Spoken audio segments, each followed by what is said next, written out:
bagaimana nih latihan yang kemarin kita latih yang cara berpikir itu, apakah hatinya lebih tenang dan marahnya berkurang?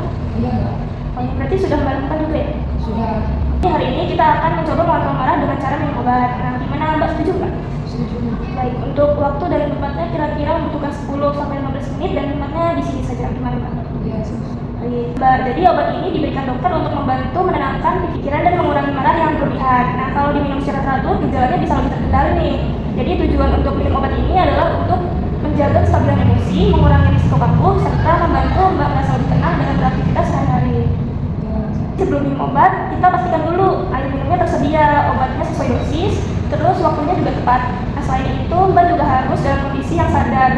Nah, tidak terburu-buru dan siap menahan obat dengan nyaman, jadi agar tidak tersedak gitu Mbak. Nah, jadi obat ini itu perlu diminum setiap hari sesuai aturan dokter. Nah, jadi nama obatnya itu ini, dosisnya itu segini. Dan jadi obat ini itu diminum 2 kali sehari Mbak, pagi dan malam. Nah, fungsinya itu untuk membantu mengurangi suara-suara yang sering Mbak dengar, gitu. Jadi obat ini itu emang bisa menimbulkan efek samping ringan, misalnya mulut Mbak merasa kering, mual, ngantuk, ataupun kadang buang air kecilnya itu kurang lancar. Nah, jadi kalau Mbak merasakan keluhan, bisa tolong disampaikan kepada saya atau dokter supaya bisa ditangani dengan baik. Gitu. Apakah sudah jelas Mbak? Sudah. Baik. Jadi ingat ya Mbak, obat ini tuh harus diminum secara rutin dalam jangka panjang. Nah, jangan menghentikan penggunaan obat tanpa seizin dokter, karena gejala yang sebelumnya itu sudah reda bisa muncul lagi. Nah, jadi ada 5 hal yang penting diperhatikan setiap kali minum obat. Nah, yang pertama itu tepat jenis obat, tepat dosis, tepat cara, tepat waktu, dan juga tepat frekuensi. Nah, semua ini itu penting supaya cepat bekerja secara maksimal. Gitu Mbak. Nah, jadi itu Mbak, jadi hal yang perlu Mbak perhatikan ketika minum obat. Gimana perasaan Mbak hari ini setelah minum obat? Ya, saya jadi merasa lebih tenang sih. Jadi dengan baik ya. Ya. Saya lihat juga Mbak juga tampak lebih rileks dan suaranya juga lebih stabil lagi setelah minum obat. Nah, tadi setelah saya jelaskan, coba Mbak bisa ulangi lagi apa yang tadi saya jelaskan untuk cara minum obat.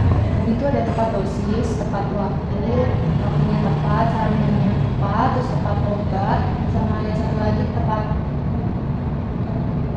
tepat minum. Ya, bagus sekali ya. Berarti Mbak sudah paham nih apa aja sih yang perlu diperhatikan sebelum kita minum obat. Ya. Tuh. Jadi mulai sekarang minum obat itu harus secara teratur sesuai jadwalnya, jangan pernah berhenti sendiri tanpa sepengetahuan dokter. Jadi besok kita akan mengevaluasi lagi apa yang sudah kita pelajari kemarin. Gimana kalau kita ketemu di jam yang sama? Ya. Oke, berarti jam 9 pagi di sini ya Mbak? Ya. Baik, kalau begitu ini kita sudah selesai sesi untuk yang cara keempat. Jangan lupa untuk diminum obatnya ya. Setelah ini Mbak bisa melanjutkan aktivitasnya lagi, dan jangan lupa dilakukan 4 cara yang sudah saya ajarkan kemarin lagi. Baik, kalau begitu saya izin pamit ya Mbak. Permisi. Iya.